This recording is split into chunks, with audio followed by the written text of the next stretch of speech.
Welcome everyone. It's a pleasure to introduce Danny Lee. Danny was my postdoc here at 2015, is that right? Yes. So, and she's now at Jilin University in China, and she's going to speak about testing covariance matrices in high dimension. Thank you very much.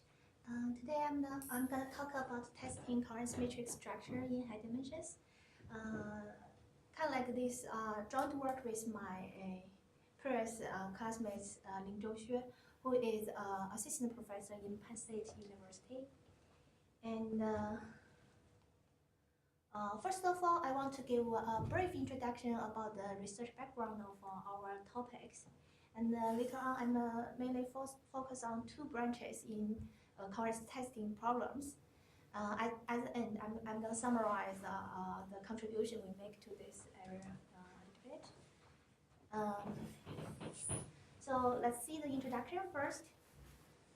In here, I only consider one sample test. Definitely there is like two sample tests for high dimension problems. So in here, I only focus on one sample test. Suppose we have an independent identically distributed observations of p-dimensional vector x. In here, we allow p is diverging with sample size n, so it's high dimension problem. Definitely, there are a lot of real-world examples for such kind of data, like biomedical data, business data, financial data, and so on. And here, I definitely just consider the high dimension test for covariance structure. And of course, a lot of people also consider the main vector test, or consider the like precision matrix structure test for like one sample case. But here I mainly focus on covariance structure test. And there are two branches I'm quite interested in. One is testing if the covariance structure is banded or not. I mean, when it's banded means after like b steps away from the diagonal, the elements are being all of them are being 0. For the expected covariance structure test, mainly I want to consider the hypothesis is like the diagonal, or I can say the eigenvalues of the covariance matrix are not all equal to 1 or not the same. So some of them have like bigger eigenvalues. So it's also called expected population models. So these two types I'm quite interested in.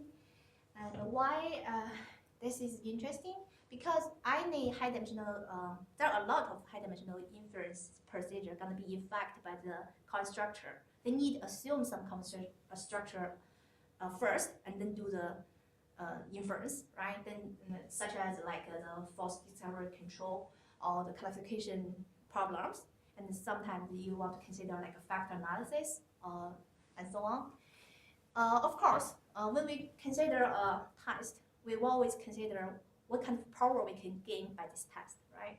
We can have like better power, but we can't get like UMPT test, generally speaking, against the really broad alternatives. So mainly in high dimension problems, people are focused on these three types of alternatives. One is dense alternative.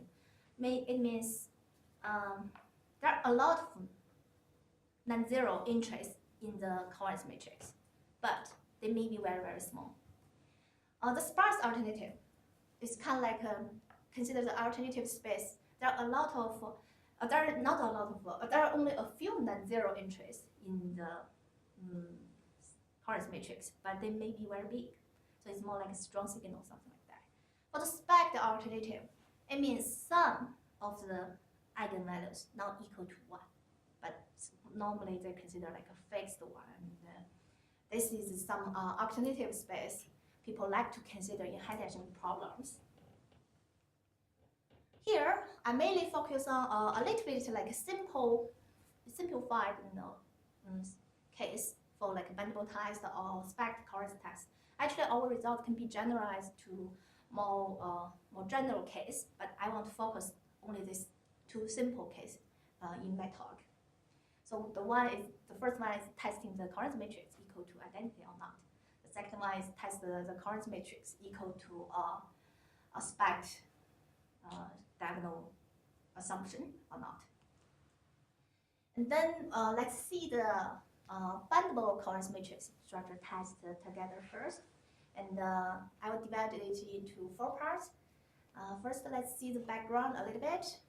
Still, we assume we have independent observation. And in here, since I consider the null hypothesis, I just think every coordinate of my random vector is mean 0, variance 1, and the test is equal to identity matrix. Or equally, you can think it's equal to some fixed covariance matrix. It's known, so you definitely can do transformation of it.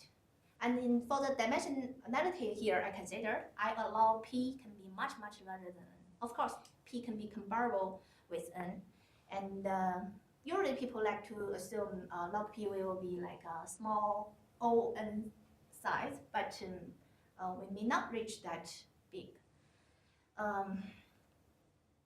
So let's review some existing results. Definitely, when P is fixed, this is really classical multivariate analysis. There's a lot of testing method existing over there. The most famous one may be like the likelihood ratio test, and people also use the largest eigenvalue to do the test, also the joins test and the Nagel's test. But in fact, all these tests is based on the eigenvalues of sample covariance matrix. So, but they can't like, we know when P is diverge with N or comparable with N. The sample covariance matrix is not a good estimation of covariance matrix, but still it has its own property when P is diverging. So people are extending the above method, count like step by step. When they assume P and N are comparable, Johnstone first showed the Tracy-Widom law for the largest eigenvalue under the null hypothesis. Basically saying the largest eigenvalue follow a Tracy-Widom distribution. It's quite special because the standard normalization normally being like N to the -1 over 1/2 power, but when Tracy-Widom law is N to the -1 over 6 power, something like that. It's quite special. At least the largest eigenvalue show a quite different behavior when P is quite large. And the Lee-Wolf actually is trying to draw and the Nagel's test. Basically, it's the choice based on the choice of sample covariance matrix. And in classical setting, we can say the Jones test or Nagel's test basically converge to a chi-square distribution. And Lee-Wolf showed that this kind of test statistic can be still used, but the limiting distribution became to normal. But this is easy to get. So think about it. When you consider a chi-square distribution, the degree of freedom is dependent on the dimension P. When P is large, then chi-square distribution goes to normal. So it's some like a trick easy to follow. And then later on, people try to generalize the likelihood ratio test. However, there is a restriction here. P can't be larger than N, otherwise this likelihood ratio test is gonna disappear. And then still, likelihood ratio tests follow the chi-square distribution. And then when P is much larger, it's normal distribution. So something expectable in this case. But still, all these are really based on the eigenvalues of sample covariance matrix. Later on, people just really want allow the P is much larger than the sample size N. So in that case, people start to think about using the entries of sample covariance matrix. So first of all, people propose more like a quadratic form test statistics by Chen. Actually, I simplified their version a little bit here because they can not only consider the second power moment and that they consider the third and the fourth moment together, but why they did that is because they want to get a better power when the P is much larger. With minus that kind of order, then they have much better power. But we just want to simplify the whole situation. We just see the second moments here. Another one is being quite proposed by Professor Kai and Jiang, and they kind of like using the maximum entries of the sample covariance matrix, and it's corresponding to the matrix norm, right? Then they show this follow Dumbo distribution because it's extreme value type of a test statistic. And in some paper, they also showed, there's even have an optimal rate when they against some certain alternative space. We were gonna talk about that later.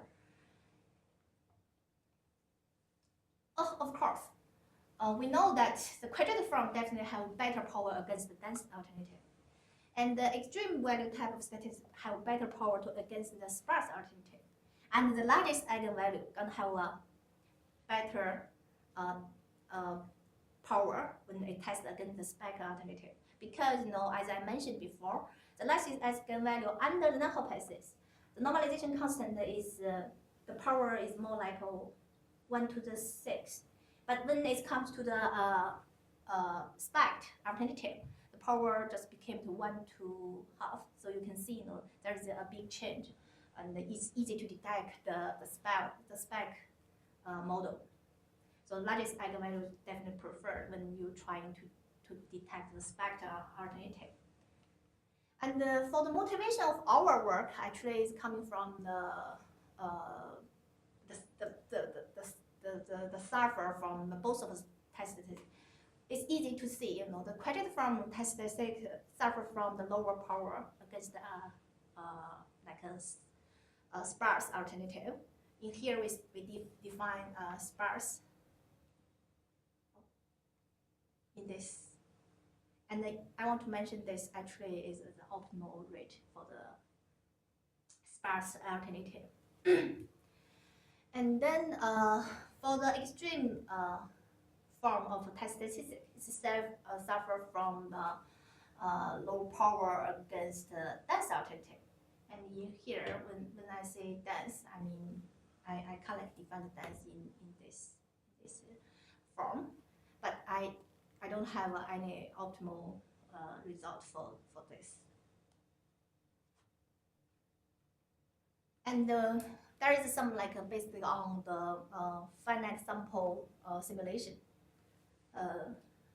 Under the null hypothesis, it's easy to see, definitely there is a problem for the extreme type of test statistic. It suffers from the size distortion because when the n is really small, so it's kind of like the convergence rate is dependent on n, so it's quite not close to alpha to 0.05, but still in statistical sense, it's gonna have a accurate size, but it suffer from the when you do finite sample simulation, it's gonna suffer from the size distortion for the extreme value type of statistic.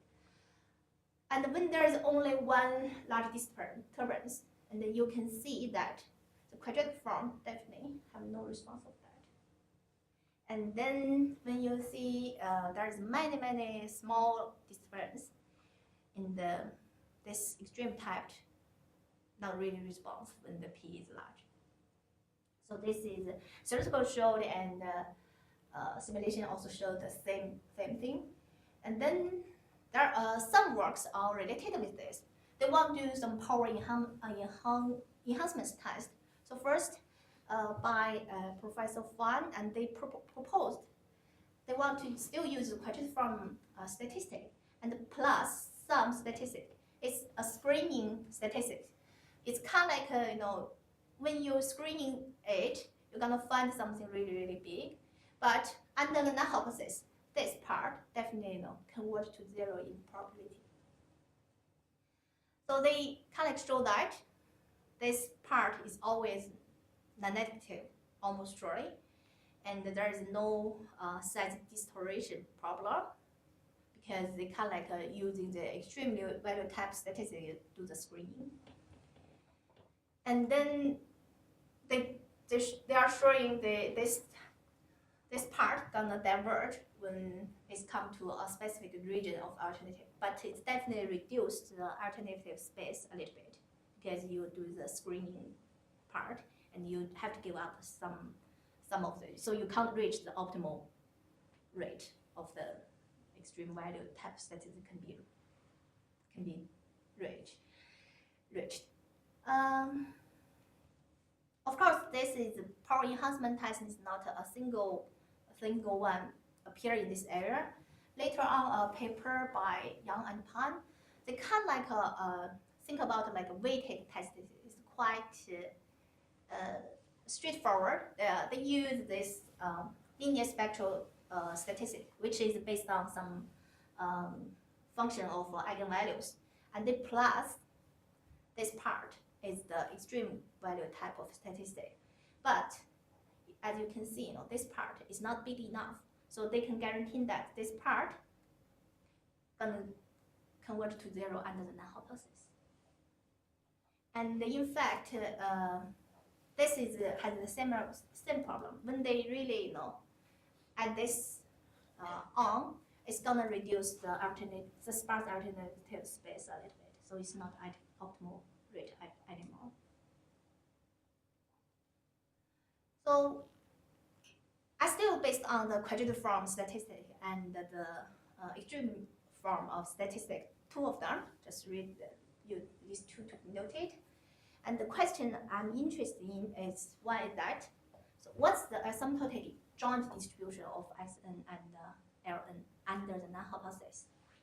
So if I can find the joint limiting distribution, definitely I won't lose the power to against the sparse alternative.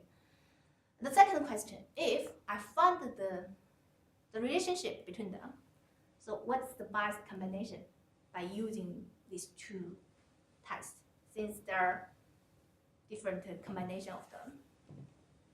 So these are two questions I'm trying to answer when I start to do this problem. And then I showed the joint limiting law of these two statistics. First, let's define the distribution, the joint distribution of them. So it's kind of like I just write it in this paper. Should be fine. This kind of like normalization constants. It's quite big and complicated. I didn't show it in this slides. And in fact, I showed that. Oh, I think I should add one more line here. In fact, I kind of put another assumption here. It's not really saying this X is just have a common structure is identity. Actually, I also kind of like assume the random vector is joining from some linear combination of independent random variables. So it's common assumption in random matrix zero field. But somehow, in another sense, it's more like saying it have an independent behind. And also, I assume the sub-Gaussian condition. So it's more like I got quite close to a Gaussian vector here. And I show that in here, I only allowed the log p can be like this order, and I show they are uniformly asymptotically independent. And so it means these two tests statistic kind of like, if I consider this more like spaces orthogonal to each other. So why I will come up this idea? Actually, I first found that is actually there is a lot of result related with the sum and maximum of dependent variables. So in here, definitely Ln and Sn are falling into this category. And the first work is done by Cho and it's like quite a long time ago, but it's kind of like show the so this are asymptotic independent when it's identically independent distributed, and then later on people kind of like generalize this to strong mixing stationary random variables. However, in our case, Sn is a U statistic. It doesn't follow into the local dependence category. So for your reference, the local dependence category is mentioned by this And then we can't use the common method being used in this field. So we come up a key observation. So in here, actually, the joint limiting distribution kind of like be written in this way. Then we kind of using the Bufferoni inequality here. So I just show it one step. Definitely, I want to have a asymptotic result. I will allow this be much complicated than this. But in here, I kind of like using this method to split this probability and keep the main part, which is very close to this event A, and here, and they are independent. So I got the independent form I want. And I removed a small part, and I will show this part definitely is convert to 0 with exponential rate. So that's how I show the result. And then I got their uniformly asymptotic independent.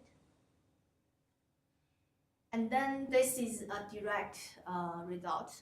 It's still under the hypothesis, under the same conditions that they are asymptotic independent and convert to this convolution distribution. In here, I didn't talk about the size distortion caused by the extreme value test statistic. But here, there is definitely, you recommend to use intermediate limiting distribution.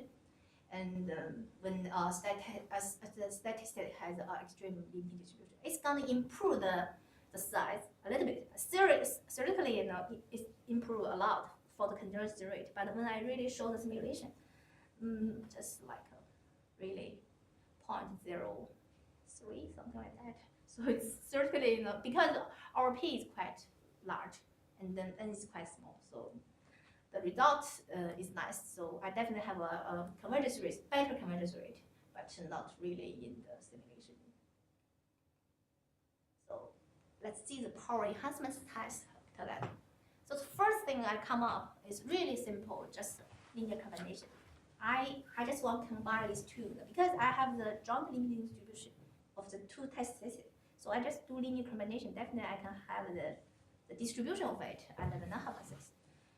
But later on, I just think about what would be a better combination. So I just found this Fisher method. Actually, first the Fisher method is kind of like they split the sample into two parts. And they are independent sample. Then they generate two different independent test statistics and use it together and show a bunch of good results for the Fisher method. But here, I use the same sample, but I definitely have something independent in result. So I just choose the Fisher method here. And then, yeah, theoretically, I have a accurate size. And then I can reject this null hypothesis with this quantity of G distribution. I definitely have explicit distribution of G. And then I show that the Fisher method actually, is consistent, uniformly consistent over the joint of these two types. One is the sparse, another one is the dense. So this is the kind of thing, the performance for the consistent part is the same as you using these two separately. And in here I didn't show this one because when I try to prove this method when I try to show my result gonna reduce the space of this a little bit. So that's why I use the Fisher method. So I have a better result here. And simulation study also tell me the same story. So it seems like definitely it's better to use by any single one, but when it comes to this part, you can easy to see this one is super this. But for the large disturbance, it seems like they are quite similar, not too much difference. Because as I mentioned, when I show the general alternatives, I found that this methods are gonna cut the dense alternative a little bit and reduce the space a little bit. But the simulation is kind of consistent with my result.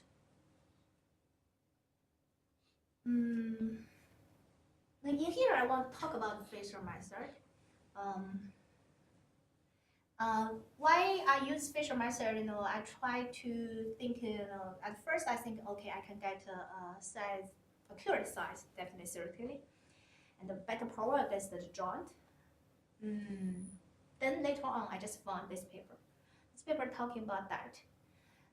The Fisher's method definitely under the Bahada relative efficiency conditions, the consideration, it is asymptotic optimal among all the monotone combination of independent tests.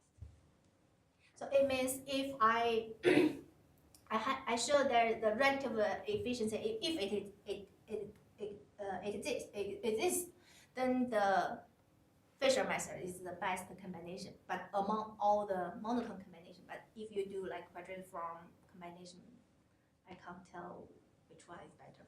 Fisher is super, in this sense. And when it mentioned about the Bahada relative efficiency, actually, it's kind of like saying, which test use less sample size. And but there is something I have to mention that it's always the same when it is existing. But when you consider only one specific sparse alternative, some of them is not existing. So this Bahada relative efficiency doesn't exist. So I didn't show it's super than if you just use single one, but it's super by sense of combined with the other monotone combinations. So this is the result. And here I want to give more discussion about my research topic in this. In fact, there is some other question I'm quite interested in because, as I mentioned, in here I usually consider the forbidden norm and the maximum norm, and it's entry-wise matrix norm.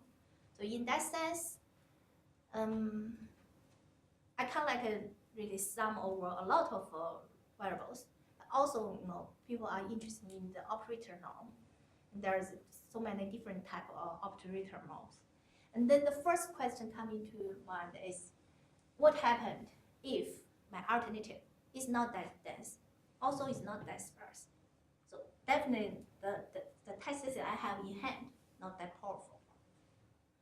Then I'm thinking, either I'm going to use this one, the maximum absolute column sum from k to 1, or I may choose some k between a fixed number to an infinity.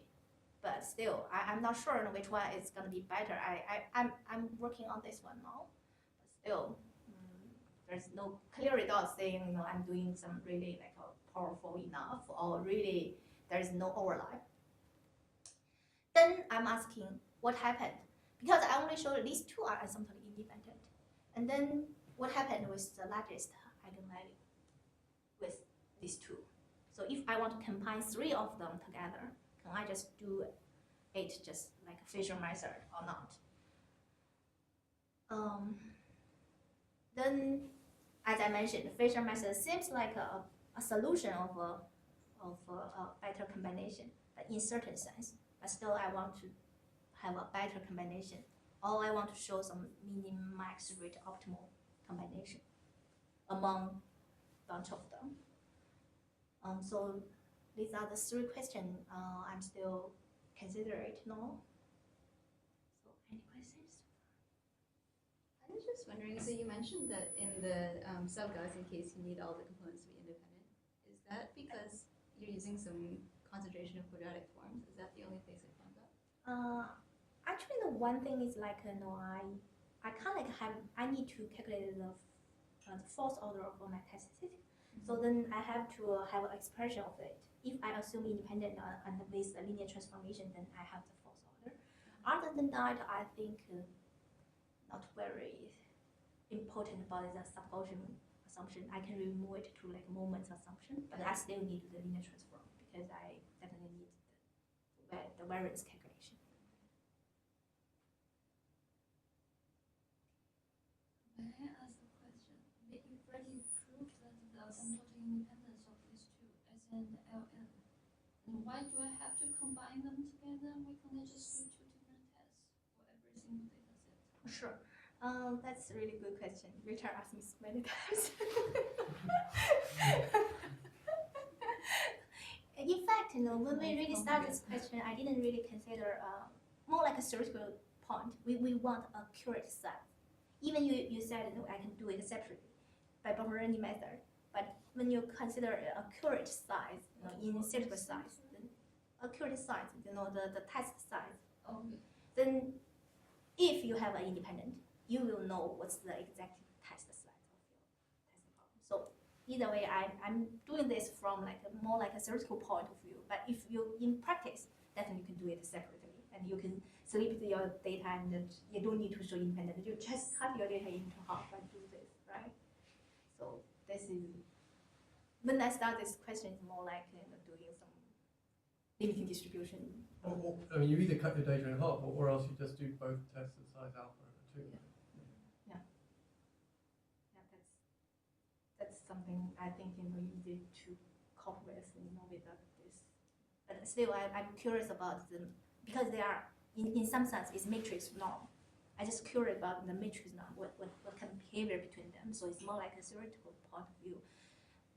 When I start to do this question, I'm quite curious about the relationship between the matrix norms. I also have a more general question. So when you introduce this banded matrix and this spiked matrix, the results what if, let's say, B, that's the banded width, also diverge, and also say M diverge, M is in the spike.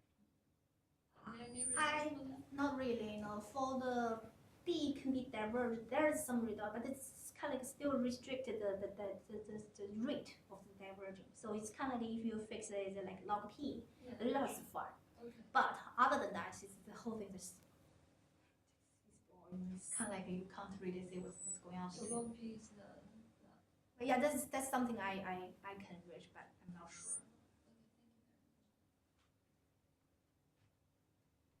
So let's move to the stacked covariance test. When I really do this, I really just wonder, what's the relationship between the largest eigenvalue or the sum of all the eigenvalues. That's the question I keep in mind. I start this question, and then of course I want to use it in some testing problem. But the background is still I want to know the relationship between them. And then let's review this a little bit. In here, I have the non-hypothesis. I assume the eigenvalues, of course, non equal to 1, a fixed number. It's easy for me to cope with. And of course, I can extend this to a block diagonal matrix with specs. But I want to further discuss this here. And in here, the dimensionality is being restricted by a constant here. I can't show P much larger than because the run matrix is gonna do like a phase transition with when P is super large. So I haven't had any result when P is much larger than. So I'm consider still I want to give a alternative, but one is like less spec. Some we do have spec, but still the spec eigenvalue is not that many and a little bit less. Or that's alternative. This is similar with the previous one. And then first I'm still using the quadratic form statistic. But why this is, I'm saying I'm considering this relationship between the largest eigenvalue with the sum of eigenvalues. But this is actually can be considered the choice of the sum covariance matrix and minus a small part, which can be negligible in that case. So this is still the function of eigenvalues. I will just think in that way. And then in here, I replace the extreme type of eigenvalues with this with some largest eigenvalues. So I consider all of them, and this I put it in order in this order. Then definitely the same problem. It's kind of like I think it's gonna be violated in both of the case, right? And then I just wonder what's the joint limiting law between these two, and can I just combine this and have an accurate size or a consistent power? So here I showed both of them are asymptotically. This like a random variable and this is a random vector, and they are asymptotically independent, and together they follow it's not accurate since standard. I should let this go because this vector not a standard called Gaussian distribution, so it's gonna follow Gaussian distribution. So I show they are also independent. Here, no, still this is not a local dependent case, so the proof is quite different from the first one, but I won't go into detail with this. So I want to propose a test. Definitely I still use the Fisher method, and here I want to point out I don't really have an observation of the eigenvalues, so I need to replace it with estimation. And actually, I found a good estimation because in here I only use like alpha 1. So I found this good estimation, a consistent estimation of the true eigenvalues. So I definitely can reject the hypothesis, and this is follows k-square false distribution.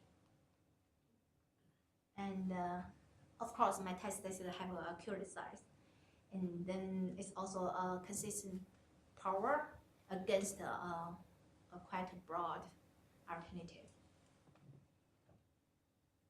Some extensions, because this is more like a random matrix theory paper, and then what I did is kind of like I'm showing this extreme eigenvalue statistic actually are independent with the linear spectral statistic. So f can be any smooth function, nice smooth function. So it's kind of like there are some results. Of course, you can use it like the one I mentioned before, just a trace of the sample square. Definitely, you can have a more general test that is asymptotically independent. And here, this is more like the center of this linear spectral statistics. And at the end, I want to summarize my talk.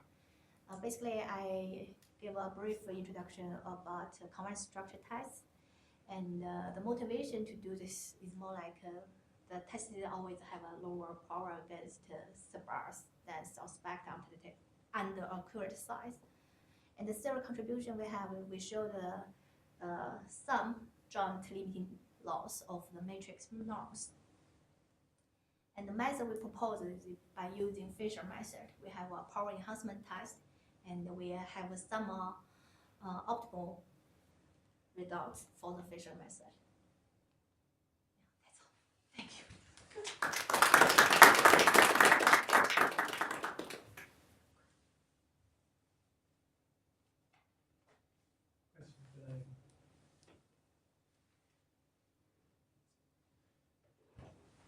You said that the Fisher method worked well in both the sparse and dense case, but and you hinted at this, but where would it not perform well? Where would it break?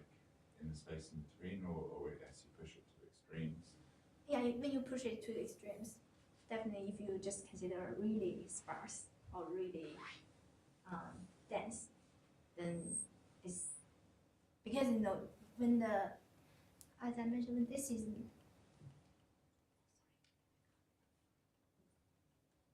I think this part you have to exist this exactly slope.